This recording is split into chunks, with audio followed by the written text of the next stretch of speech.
আমি সত্যতা যাচাই করার জন্য কোনো এক মাধ্যম দিয়ে খবর নিলাম যে ঘটনা কি সত্য কি না। তো আমি জানতে পারলাম হ্যাঁ, ঘটনা সত্য। আমার অজান্তে আমার স্বামী অন্য কারোর সঙ্গে পরক্রিয়ায় জড়িয়ে গিয়েছে।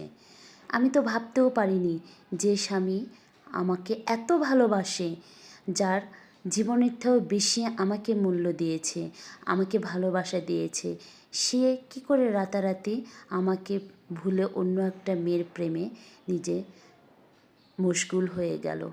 কেমন করে সম্ভব? আমি তো সেই রাতে ঘুমাতেও পারিনি ঠিকভাবে, শুধু হিসাব মিল করছি। কোথায় ছিল আমার ভুল? কী ছিল আমার দোষ? কেন আমার স্বামী আমার দিক থেকে মুখ ফিরিয়ে নিল? কখন বা নিল? আমি তো সেটা বুঝতেও পারিনি। তো এই ভাবনা ভাবতে ভাবতে তো আমার পুরো রাতটাই কেটে গেল।